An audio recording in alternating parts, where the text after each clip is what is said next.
Hello, sis. Thank you for this wonderful question. And I'm sure a lot of our friends out there are asking this question, the same as yours.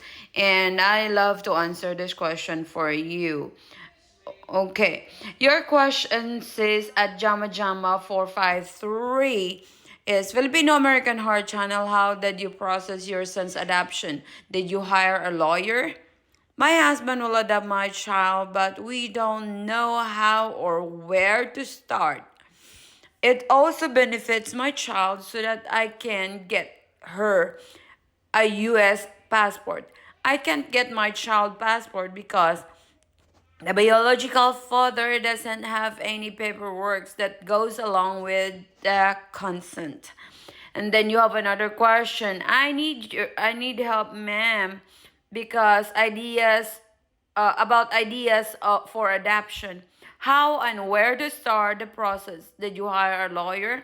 What are the steps that I need to do start the process adoption? How long does it take the adoption finalized?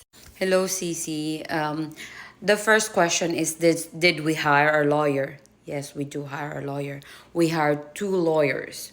The first lawyer is my husband know her for a long, long time, and she really walked through the process that we have. So that lawyer is a family lawyer, adoption, and something like that. But I can expound that later because your question is, did we hire a lawyer? Yes, we do.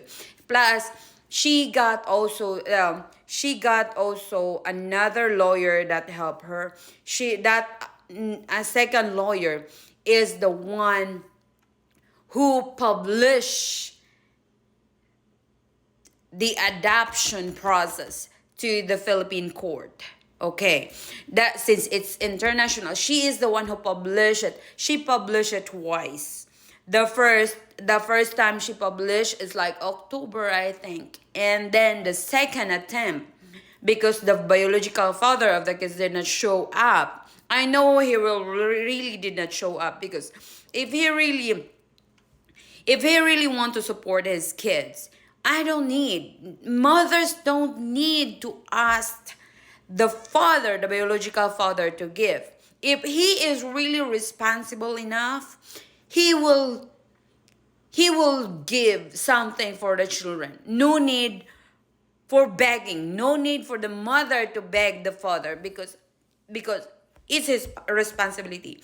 So since he is not responsible for that, he he abandoned his children. He deserted his children. That's the case there. His case is the abandonment and deserted. We have an agreement that he needs to pay the kids every month 10,000 each for the kids, but he did not give any. He did not give for the hospitalization for the kids. So if he will show up that court date in the Philippines, that after the publishment for the adoption, he needs to pay all those. Plus, he needs to pay the Philippine money that I use for the kids, half of that, because that's in our agreement. Half of that is his liability.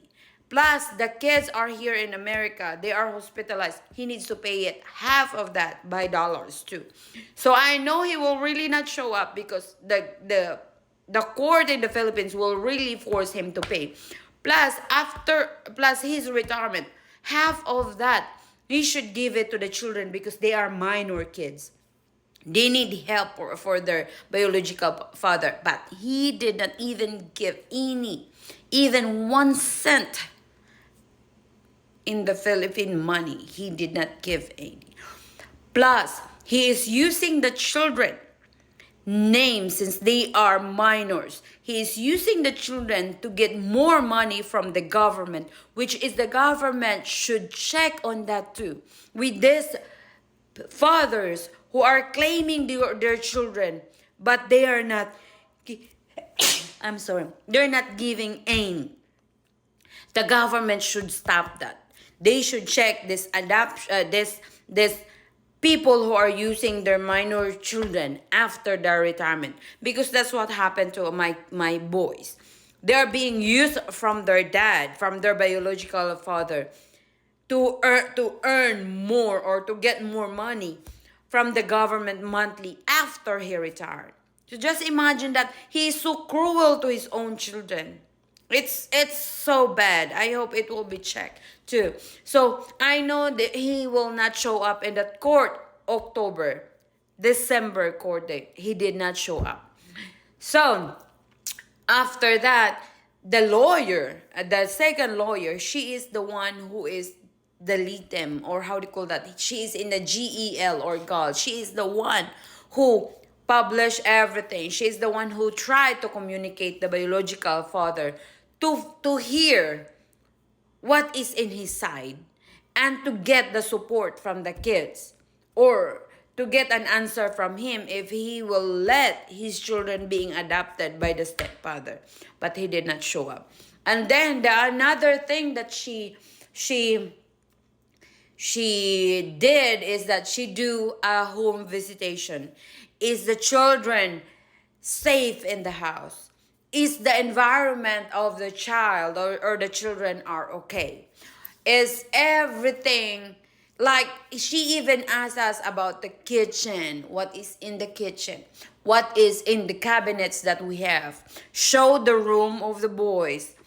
And another thing, she went to the school of the boys, talked to the boys one-on-one. She talked to us also in person, and she even asked or talked the teachers of the boys. So it happened that the one of the teacher of my eldest son is a science teacher, and it's just in our neighbor. I mean, she is just at the next door, that door there, that house there next to us. That's the teacher of our son. So she that is really a plus in there. And then my other son, the lawyer also asked the advisor. So it's really the advisor, because the kids may have something feeling in the house and they will talk to their teachers. But since it's really good, so she approved that one. So the first step is that they publish the adoption in the Philippines and here in Mississippi, and I mean here in the US and in the Philippines. And then the second lawyer talked to us, and then talk to the kids, then talk to the teachers. Those are 4 already. We give also the birth certificate of the kids to the first lawyer, give the birth certificate, and then the agreement from their biological father that he's going to give financial support, but the truth is he did not.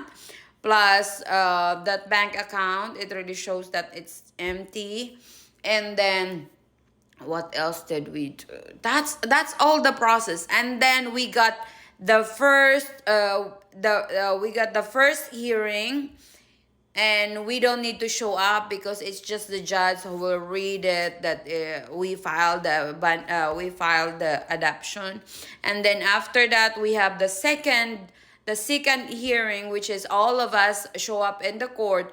But that time, the second lawyer just give all the info about everything and that day. So they postpone it, and then we go to the third hearing. The third hearing is just quick. It's just a signing of the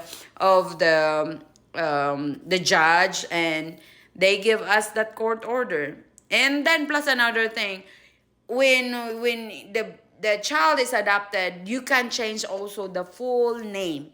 Like my son, he is a junior with a biological dad, and he don't want that anymore. He don't want him to be part of his life because of what he did to them. So he want to delete that name because he is a junior, and he choose his own name. So he changed. So you can change also the whole name during that adoption. Okay, and then after that you will go to Social Security and so on the process. Okay.